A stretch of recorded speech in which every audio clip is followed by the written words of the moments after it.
Նախագահի նախարար, ես ուզում եմ ձեզ հարցնել այդ աշտարակի Օրգով գյուղի դեպքից երեխայի 12-ամյա երեխայի հետ կապված այդ պատմությունից ինչ կա այս պահին, որ կարելի է հանրայնացնել, կարող եք հայտնել, ինչ է տեղի ունեցել։ Ես ուզում եմ նշել այս դեպքի մասով, որ նախ դեպքը մեզ համար մտահոգիչ է, որովհետև առաջին անգամ է կարծես թե նմանատիպ իրավիճակ, երբ որ ունենք այսպիսի դեպք, ամբողջ իրավապահ այս պայծրությամբ աչոջ կերպով դիտարկում է դեպքը, ունենք հաղորդում, որը փոխանցել ենք հնչական մարմնին, ոստիկանությունը օպերատիվ հետախուզական ինտենսիվ աշխատանքներ է տանում, սկզբից ունեինք անձ նույնականացված, բայց կարծես թե փաստերը բավարար չէին եղել, որպեսզի վստահ լինենք, որ տվյալ անձի կողմից է կատարվել, հավելյալ մանրամասներ այս պայծրությամբ չեմ կարող հայտնել, բայց ուզում եմ նշել, որ փորձաքննության արդյունքում, ինչպես գիտեք, թմրամիջոցի հետք էր նախնական տվյալներով հայտնաբերվել, այս պայծրությամբ աշխատում ենք, որպեսզի տեսնենք ամբողջ պատկերն ինչպիսին է եւ արագ գնանք առաջ, վստահ եղեք, որ հարցը իմ հսկողության ներքո է գտնվում եւ ցանկացած ճշգրիտ ինֆորմացիա ունենալու պայմաններում կհանրայնացնենք։ Ինչ վարկածներ կան նման դեպքներ, ինչ նկատենք, որ այդ տարիքի երեխայի մոտ այդպիսի բան է հաստատվել, թե ինչ մանրամասներ։ Այո, ընդ որում, քանի որ երեխան տեղափոխվել է նաեւ բժշկական հաստատություն, սկզբից անհասկանալի է նաեւ ծնողների համար եղել, թե ինչի պատճառով է դեպքը տեղի ունեցել, բայց հետագայում, քանի որ ունեցել ենք առաջնային մասնագիտական կարծիք, թմրամիջոցի հետք էր հայտնաբերվել, բնականաբար բոլոր ուժերը լարել ենք, որպեսզի հասկանանք, թե ինչպես է դեպքը տեղի ունեցել, ինչ պայմաններում եւ արդյոք գործ ունենք վերջնական փորձաքննությամբ թմրամիջոցի։ Այս բահին որևէ վարկածներ կարող եք ասել, ինչ է տեղի։ Տարբեր հանգամանքներ են քննարկվել, քանի որ էքսկուրսիայի էին գնացել տվյալ դասարանով, ուսուցիչները եւս ուղեկցել են, տարբեր վարկածներ կային կապված միջավայրի հետ, բայց այս պահին թույլ տվեք ձեռնպահ մնալ որևէ բան հայտարարելուց, որովհետեւ ի սկզբանե որոշ վարկածներ կային, որոնք հերքվեցին, դրա համար մի փոքր աշխատենք ավելի ինտենսիվ, շարունակենք աշխատանքը, անպայմանորեն կհանրայնացնենք։ Ոչ, նմանատիպ դեպք չունենք, բայց միանշանակ է, որ ամբողջ դասարանին ենք նաև ուշադրության կենտրոնում պահել եւ դպրոցին, որպեսզի հասկանանք ռեալ պատկերը ինչպիսին է եւ եթե կա լրացուցիչ այլ անձ ներգրաված թեմայում անպայմանորեն դա Ով տվել է, հա, այդ ենթադրյալը թմրանյութ պարունակող։ Այս պահին վերջնական նույնականացված անձ չունենք, Նարեկ ջան, ես նշեցի, որ տարբեր վարկածներ են քննարկել, տարբեր անձանց ենք նույնականացրել, բայց վստահ եմ գիտեք, որ իրավական process-ը պիտի պատշաճ շեմ ունենանք նաև հաղթահարելու, որ վստահ ասենք, որ տվյալ անձն է ներգրաված, կարծում եմ կարճ ժամանակ անց հանդես կգանք ճշգրիտ հայտարարություն։ Միայն այդ մի րոպե այդ ամբողջ դասարանում միայն այդ երեխայի մոտ է հայտնաբերված։ Այո, մի անձի մասին է խոսքը։ Կներեք, ելի նորից ճշտեմ, որ դուք ասում եք առաջին դեպքն է, մի հատ կասեք նորից ինչ առաջին այդ տարիքի այդ տեսակի թմրանյութի օգտագործման կամ հայտնաբերման։ Նմանատիպ իրավիճակ առաջին անգամ է, որովհետև մինչ այս պահը ինչ ինֆորմացիա որ հանրայնացվել է նաև հանրային տիրույթում, բոլորը ճշգրտվել են նմանատիպ իրավիճակներ չեն եղել, ընդ որում մենք հորդորել ենք նաև նմանատիպ գրառումներ կատարողներին հանդես գալ հանցագործության մասին հաղորդում, 0 հաղորդում ենք ստացել այդ մասով, Մղջյանի դեպքի մասով վստահ եմ գիտեք, որ ի սկզբանե հայտարարվում էր, որ թմրամիջոց է, բայց թմրամիջոց չի եղել եւ այսպես շարունակ եւ բնական է որ ցանկացած մտահոգող ազդակ մեզ համար կարեւոր է այս դեպքը ամբողջ ուշադրության կենտրոնում է իրավապահ համակարգի եւ վստահ եմ որ կարճ ժամանակ անց ամբողջ պատկերով հանդես կգանք հայտարարություն։ Երեխան կարողանում է շփվել ինչ որ տեղեկություններ անել որտեղ նախնական բանին է ունի հիշողության կորուստ։ Այս պահի դրությամբ երեխայի վիճակը ըստ մեր տեղեկությունների արդեն իսկ փոփոխության է ենթարկվել, որոշակի շփումներ նաեւ եղել են, երեխան ինքը որոշակի տվյալներ է նաեւ հաղորդել, բայց հաշվի առնելով թեմայի նրբությունը եւ զգայունությունը հարգելի գործընկերներ, ես առաջարկում եմ այլևս անդրադարձ չկատարել։ Ասեք ուղղակի հիշողության կորուստ ունի թե ոչ ինչպես նախապես գրված էր։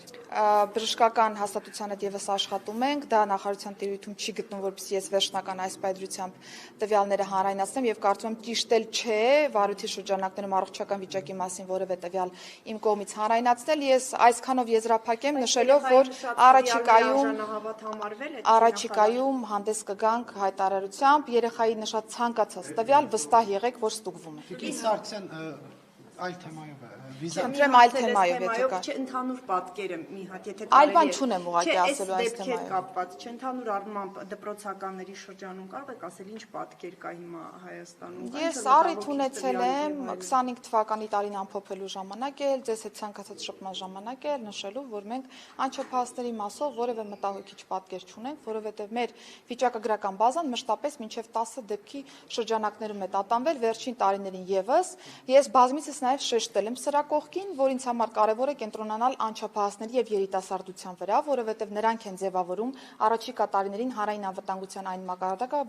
որը որ մենք կունենանք, եւ կարևոր է, որ այս հատկապես հատվածում այս անձանց նկատմամբ հսկողությունը շատ ավելի ուժեղ լինի եւ եթե կա անհանգստացնող դրվագ, դա մինչեւ վերջ մենք կարողանանք բացահայտել, շղթան հասկանալ, որ հետագայում նման դեպքերը ավելի ճշգրիտ կարողանանք կանխարգել։ Տիկին Սարգսյան, երեք կառավարության նիստով մի չզեկուցվող նախագիծ ընդունվեց, որը եթե չեմ սխալվում 300 քանի միլիոն դրամի էլեկտրոնային ձեռնաշխտաներ է ներքին գործերի նախարարությունը գնում, ինչ նպատակով։ Դա կարծում եմ ոչ մի տարօրինակ բան չկա, ընտանեկան բռնության Մեկի արժեքը 2 քանի միլիոն դրամ էր մի հատի արժեքը։ Հիմա բացատրեմ։ Մենք ունենք ընդունված օրենսդրական նախաձեռնություն, որով ընտանեկան բռնության շրջանակներում ընտանեկան բռնության զոհին եւ բռնարարի նկատմամբ կարող է կիրառվել նմանատիպ էլեկտրոնային հսկողություն, որpիսի եթե օրինակ կա միջոց, որ պիտի չմոտենալ զոհին 50 մետր կամ 100 մետր, համապատասխան միջոցներ են տրամադրվում թե բռնարարին, թե զոհին, որpիսի ցանկացած խախտում այս միջոցի կիրառման կարողանանք մենք թվային պատկերով տեսնել եւ անմիջապես ռեակցիա տալ, որpիսի հետո այն խոսակցությունը չլինի, որ ես չէի մոտեցել ես այս խախտումը չէի արել, չկարողանանք դա հիմնավորել եւ այսպես շարունակ եւ այս համակարգերը ըստ էության միջազգային տարբեր երկրներում կիրառություն ունեն, մի քանի ընկերություններ կան, որոնք համաշխարհային մակարդակում սպասարկում են այս կարիքը, ընդ որում սպասարկում են թե ընտանեկան բռնության զոհերի մասով, թե տնային կալանքի տակ գտնվող անձանց մասով եւ դա ոչ թե վերաբերում է ընդամենը մի միջոցին, այսինքն մի թևնոցին էլեկտրոնային, այլ դա վերաբերում է ծրագրային ապահովմանը, սերվերային համակարգին, ընդհանուր սխեմային, որովհետեւ դա միայն մի գործիքը չէ եւ կարիք կա նաեւ անընդհատ թարմացնելու այս համակարգը լիցենզիոն տարբեր ծրագրերից օգտվելու հետ կապված հարցեր կան, բաց թափանցիկ մրցույթ են ունեցել մրցույթում ունեցել ենք հաղթող եւ այս պայմաններում կարիք կար նաեւ ֆինանսավորում ապահովելու, որպեսզի պայմանագիրը կարողանան կնքել եւ ներդնել Հայաստանի Հանրապետությունում այս կարեւոր համակարգը, որը ընտանեկան բռնության դեմ պայքարի շրջանակներում կարծում եմ կարեւոր փաստահեն գործիք նաեւ կծառայի թե մեզ համար եւ թե նաեւ ընտանեկան բռնության զոհերի համար։ Սարգսյան, ուժեղ Հայաստանը դիմել է կենտրոնական ընտրական հանձնաժողով, պահանջելով անվավեր ճանաչել ընտրությունների, չեղարկել ընտրությունների արդյունքները։ Ձեզ կա՞ դրա անհրաժեշտությունը։ Ես ուզում եմ փաստել նորից, որ Հայաստանի Հանրապետությունում տեղի ունեցել ազատ, արդար եւ թափանցիկ ընտրություններ։ Մեր ընտրական օրենսգիրքը տալիս է բոլոր քաղաքական ուժերին, բոլոր հնարավոր գործիքակազմերը, հետևելու այդ ամբողջ գործընթացին եւ հավաստիանալու, որ ընտրական process-ները պատշաճ են կազմակերպված, ընդ որում ընտրատեղամասերում ունենալու վստահված անձինք, ընտրատեղամասում կան նաեւ դիտորդներ, ընտրատեղամասերում տեսահասման համակարգով հեռարձակումներ գոյություն ունեն, որոնց եւս հսկում են տարբեր ներկայացուցիչներ եւ կարծում եմ այս ամբողջ process-ի արդյունքում Ես գոնե թե չեմ տեսել մինչև այս պահը քաղաքական որևէ ուժի կողմից որևէ ներկայացրած արձանագրում, որը կլինի փաստահեն, իրավաչափ եւ նմանատիպ պնդման կհանգեցնի, որովհետեւ ես հակառակն եմ ընդհուպ տեսել, որ տարբեր քաղաքական ուժերի կողմից տարբեր փաստեր են հանրայնացվում, փաստեր, բայց իրենց գնահատման փաստեր, որոնք որ տարածվում են նաեւ համացանցում տարբեր օգտատերերի կողմից եւ երբ որ մենք օգտատերերին խնդրում ենք ներկայացնել փաստ, ինչի հիման վրա են այդ տվյալը հանրայնացրել եւ խնդրում ենք ներկայացնել հանցագործության մասին հաղորդում, որովհետեւ վստահ եմ, որ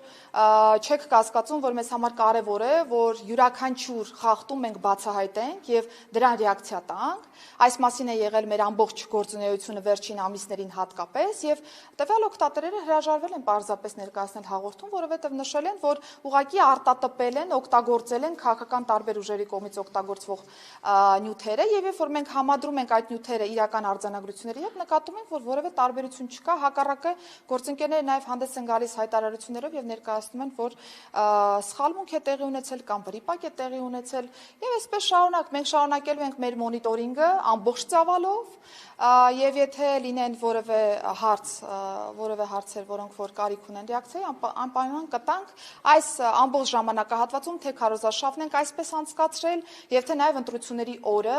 քարոզարշավի շրջանակներում ուզում եմ նորից արձանագրել, որ բոլոր քաղաքական ուժերը ունեցել են պատշաճ պայմաններ քարոզարշավի իրականացման համար եւ անկախ նրանից թե որ քաղաքական ուժի կողմից է իրականացվել որևէ ինչ որ process կամ որ քաղաքական ուժի նկատմամբ է իրականացվել որևէ process, բոլոր հարցերը արձանագրվել են, հաղորդում է ուղարկվել նախաքննական մարմնին, իրականացվում են այս պայծրությամբ անհրաժեշտ միջոցառումները։ Կարծում եմ, այս տեսանկյունից որևէ մեկը որևէ նույնիսկ բողոքի հայտ ներկայացնել չի կարող եւ եթե ներկայացին դա կլինի առարկայազուրկ։ Ընտրությունների օրը եւս ամբողջ ծավալը ոստիկանական ռեսուրսը ուղղված է եղել թե ընտրատեղամասերի պահպանությանը, թե ընտրական ընդհանուր process-ների պատշաճ հսկողությանը, որոնք որ նախարարության մանդատի շրջանակներում են, նորից եմ ուզում շեշտել բոլոր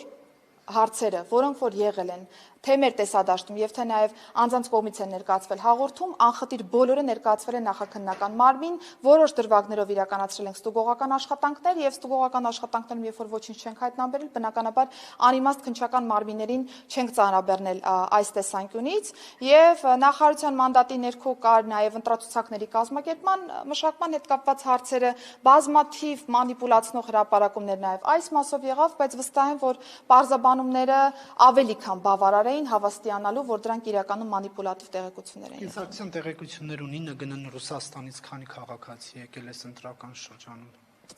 Բնականաբար թե ներքին գործերի նախարարության կողմից, թե ազգային անվտանգության ծառայության, թե արտաքին հետախուզության ծառայության կողմից թեման ուշադրության կենտրոնում է։ Այս պահին թվեր հրապարակել չէի ցանկանա, բայց վստահ եմ գիտեք, որ ամբողջը մեր տեսադաշտում է։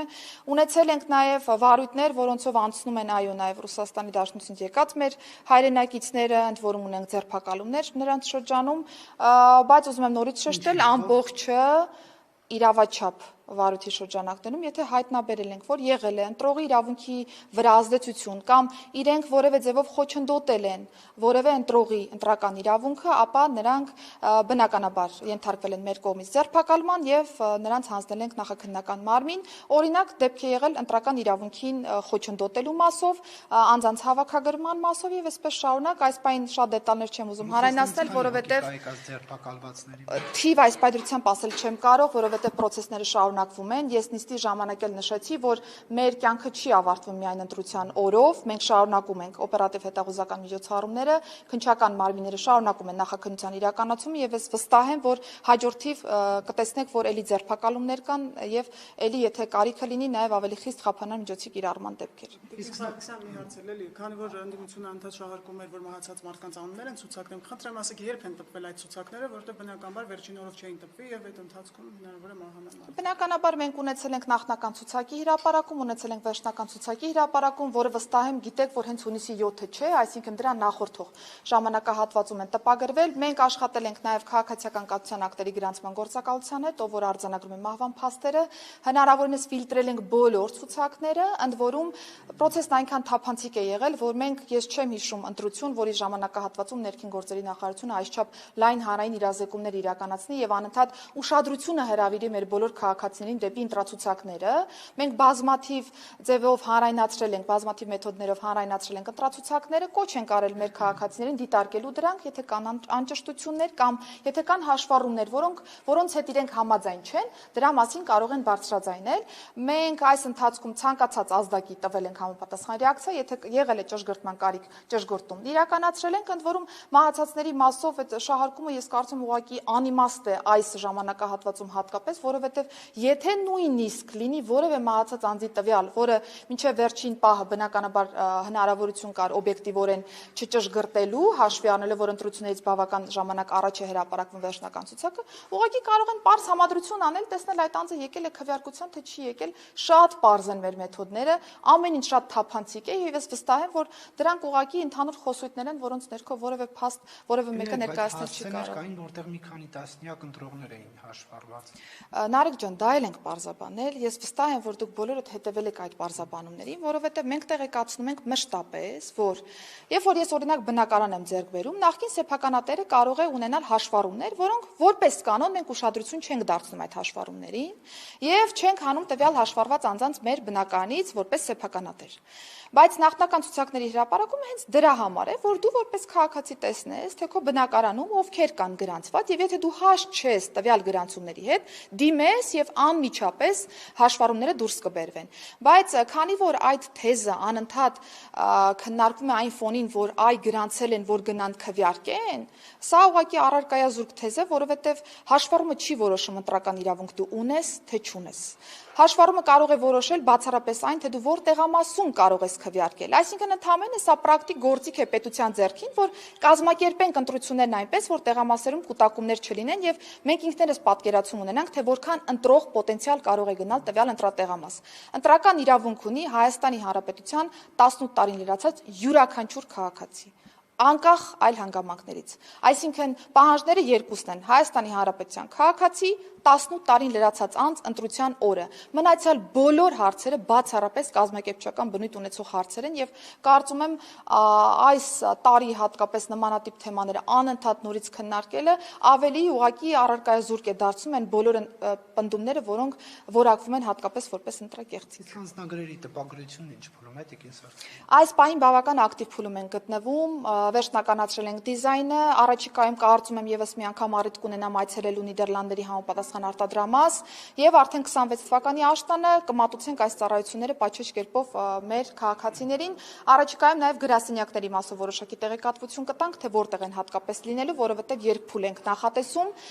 նոր որակի, նոր ստանդարտի գրասենյակները կշահագործենք, հետո դրանց թիվը ավելի կավելացնենք։